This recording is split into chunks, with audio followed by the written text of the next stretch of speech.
हाँ तो बच्चों, आज आपको शक्ति पृथक्करण, नियंत्रण और जो संतुलन का सिद्धांत है इसके बारे में बताइए।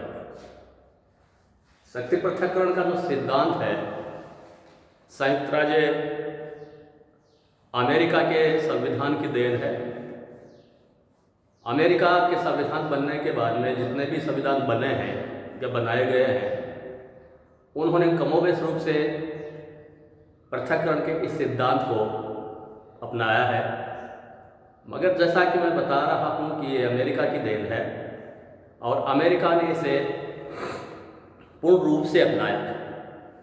अमेरिका का जब संविधान बन रहा था तो हमेशा से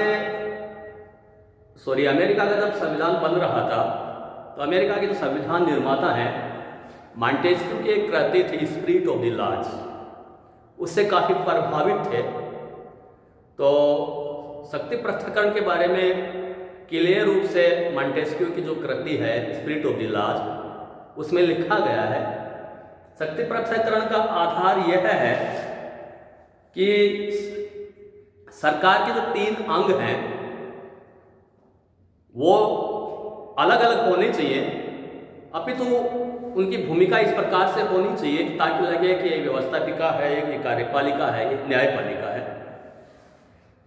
यहाँ जैसे सरकार के 3 अंग होते हैं।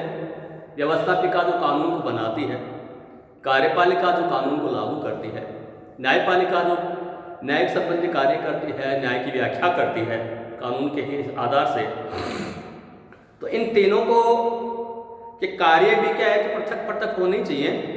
यह नहीं होना चाहिए कि एक अंग दूसरे अंग के कार्यों में अनावश्यक हस्तक्षेप करे। तो अमेरिका के संविधान की जो अनुपम जो विशेषता है वह शक्ति पृथक्करण है। मगर यहाँ क्या है कि उसके साथ ही वहाँ के जो संविधान निर्माता थे उन लोगों ने यह भी कहा कि साहब शक्तियों का पृथक्करण इतना ज़्यादा नहीं होना चाहिए कि वहाँ एक शक्ति अपनी शक्तियों का दुरुपयोग करने लग जाए, वह निरंकुश हो जाए, उसके ऊपर कुछ अंकुश भी होना चाहिए। तो वहाँ के संविधान निर्माताओं ने संतुलन का सिद्धांत भी बनाया। तो जैसे मैं कई बार बताता रहता हूँ कि अमेरिका का संविधान इस दुनिया में जितने भी संविधान लिखे गए हैं उसमें सबसे छोटा संविधान है। तो वहाँ जो अमेरिका के संविधान के शुरुआती जो 3 अनुच्छेद हैं वह शक्ति पृथक्करण के तरफ इंडिकेशन देते हैं। जैसे अनुच्छेद 1 पहला में यह लिखा है कि विधि निर्माण करने की जो शक्ति है वहाँ की कांग्रेस में निहित रहेगी। विधि को लागू करने की शक्ति जो है वहाँ का एक राष्ट्रपति में निहित होगी। और जो न्यायिक जो शक्तियाँ हैं अनुच्छेद 3 में न्यायिक शक्तियों के लिए वहाँ एक सुप्रीम कोर्ट हो। तो अनुच्छेद 1, 2, 3 ये क्लियर बताते हैं कि वहाँ विधि निर्माण करने के लिए कांग्रेस होगी, जिसके भी हम बताएंगे 2 सदन होते हैं। उसके बाद में क्या है कि विधि को लागू करने के लिए वहाँ का एक राष्ट्रपति होगा और वहाँ न्यायिक जो शक्तियाँ हैं उनको उपभोग करने के लिए वहाँ का एक सुप्रीम कोर्ट होगा। अब यहाँ जो अमेरिका का जो संविधान है शक्ति पृथक्करण के हिसाब से अगर इसका अध्ययन किया जाए तो यहाँ जैसे 3 संस्थाएं हैं, कार्यपालिका, व्यवस्थापिका, न्यायपालिका। तो अब यहाँ ये जो तीनों हैं ये पृथक पृथक है। जैसे जो राष्ट्रपति है इसका कार्यकाल 4 वर्ष का है। राष्ट्रपति का निर्वाचन में कांग्रेस का कोई हाथ नहीं है, न्यायपालिका की कोई भूमिका नहीं है। वहाँ का जो राष्ट्रपति है वो जनता के द्वारा प्रत्यक्ष रूप से चुना जाता है और वह जनता के प्रति ही उत्तरदायी है। उसका खुद का मंत्रिमंडल होता है। यानी कहने का मतलब है कि अपनी स्थिति, प्रभाव और शक्ति की दृष्टि के लिए वह सीनेट और प्रतिनिधि सदन, दूसरे शब्दों में हम कहें कि वो कांग्रेस के ऊपर डिपेंड नहीं है और उसका कार्यकाल जो है वो 4 वर्ष का है। अब जो ये आती है आपकी कांग्रेस आती है तो कांग्रेस के 2 सदन हैं, एक को सीनेट कहा जाता है, एक को प्रतिनिधि सदन कहा जाता है।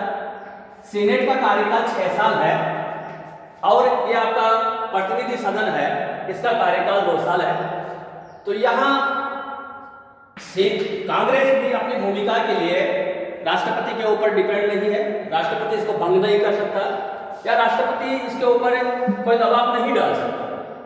और उसके बाद जो न्यायपालिका है, न्यायपालिका के जो जज जो होते हैं उनको क्या है कि हमेशा के लिए आजीवन वो लोग काम करते हैं, उनकी नियुक्ति इसकी कांग्रेस की सलाह से राष्ट्रपति के द्वारा की जाती है। यानी कहने का मतलब है कि तीनों ही जो संस्थाएं हैं वह स्वतंत्र पृथक पृथक है, कार्यकाल के हिसाब से भी इनमें डिफरेंस देखा जा सकता है, मगर व्यवहार में जो शक्ति पृथककरण है वह यही है कि यहाँ जो तीनों जो संस्थाएं हैं वो डिफरेंट तरीके से कार्य करते हैं। इनका जो चुनाव का जो तरीका है वो भी एक दूसरे से अलग है। यानी कहने का मतलब है कि ना तो राष्ट्रपति इसके ऊपर जिम्मेदार है, इसके प्रति इसके ऊपर आश्रित है, या कांग्रेस और न्यायपालिका भी इसके ऊपर आश्रित है। मगर यहाँ अब सवाल यह है, संविधान निर्माता और शक्ति पृथक्करण तो कर दिया, मगर वे जानते थे कि अगर इसको कंप्लीट ये शक्ति पृथक्करण को मानेंगे तो निश्चित रूप से ये जो संस्थाएं हैं वो निरंकुश हो सकती हैं। इसलिए उन्होंने क्या है कि एक संस्था दूसरी संस्था को इस हिसाब से निम्नाधिकृत मात्रा में कंट्रोल करे ताकि वह क्या है कि ज़्यादा निरंकुश ना बन जाए। तो सबसे पहली बात तो यह है कि जो कांग्रेस के बारे में आते हैं, विधि निर्माण करने की जो जिम्मेदारी है वह क्या है कि कांग्रेस की है। और यहाँ विधि निर्माण की शक्ति जो कांग्रेस की है, मगर कानून तब तक नहीं बन सकता जब राष्ट्रपति उसके ऊपर साइन ना करे। तो कानून को अंतिम रूप देने के लिए राष्ट्रपति की क्या है कि सहमति जरूरी है। अब यहाँ राष्ट्रपति सहमति दे भी सकता है और वो नहीं भी दे सकता है। हालांकि राष्ट्रपति को के लिए के पास इस शक्ति को सीमित करने के लिए या कंट्रोल करने के लिए दो प्रकार के वीटो दिए गए हैं। एक जेबी वीटो है जो 10 दिन के लिए होता है, एक क्या है कि वापस एक दूसरा है। तो ये कहने का मतलब है कि वीटो प्रणाली के माध्यम से राष्ट्रपति क्या है कि कांग्रेस की जो विधि निर्माण करने की जो शक्ति है इसको प्रभावित कर सकता है। जैसे यहाँ शुरुआत कांग्रेस अपने सत्र के अंतिम दिनों में विधि निर्माण करने की होड़ से लगी रहती है, जल्दबाजी रहती है, तो वहाँ राष्ट्रपति किसी भी कानून को 10 दिन के लिए बिना किसी को कारण बताया गया है कि रोक सकता है।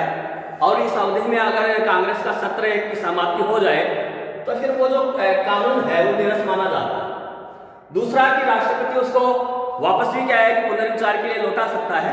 अगर राष्ट्रपति ये करता है, पुनर्विचार के लिए किसी कानून को रिटर्न कर देता है, तो निश्चित रूप से क्या है कि कांग्रेस को उसी सत्र में उसको वापस पारित करना पड़ता है। मगर राष्ट्रपति पद के महत्व को देखते हुए अगर राष्ट्रपति के द्वारा उसको पुनर्विचार के लिए भेजा जाता है तो निश्चित रूप से क्या है कि वह कानून नहीं बन पाता है।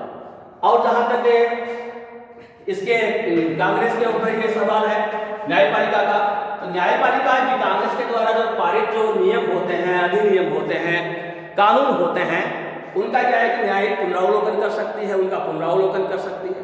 अगर वे संविधान के विरुद्ध में है तो निश्चित रूप से न्यायपालिका उन कानूनों को गैर कानूनी घोषित कर सकती है। सैद्धांतिक रूप से विधि निर्माण करने की शक्ति कांग्रेस की है, मगर व्यवहार में हम देखते हैं तो राष्ट्रपति और न्यायपालिका भी उनकी शक्ति को क्या है प्रभावित कर सकती है। अब यहाँ राष्ट्रपति के कार्य पे भी अंकुश लगाती है। जैसे ये है कि ये जो आपकी राष्ट्रपति की जो शक्तियां हैं वो भी क्या है कि सीमित है। राष्ट्रपति कांग्रेस की बिना अनुमति के टैक्स नहीं लगा सकता। युद्ध एवं शांति की घोषणा कांग्रेस की सहमति से ही राष्ट्रपति कर सकता है। राष्ट्रपति सीनेट की सहमति के बिना नियुक्तियां नहीं कर सकता। राष्ट्रपति के द्वारा की गई जो संधियां सीनेट के सहयोग से ही क्या है कि लागू हो सकती है। और इसके बावजूद भी जो कांग्रेस है, अगर राष्ट्रपति का आचरण अमर्यादित रहे, वह संविधान के प्रतिकूल आचरण करे या राष्ट्रपति का आचरण इस प्रकार का रहे कि वो उनकी पद की गरिमा के अनुरूप नहीं है, तो सीधे इसको कांग्रेस को अधिकार है कि वह उसके विरुद्ध में क्या है कि महाभियोग प्रस्ताव पारित कर सकती है और उसको पद से हटा सकती है। महाभियोग का प्रस्ताव इस सरकार का प्रस्ताव है कि यहाँ हर राष्ट्रपति से डरता है।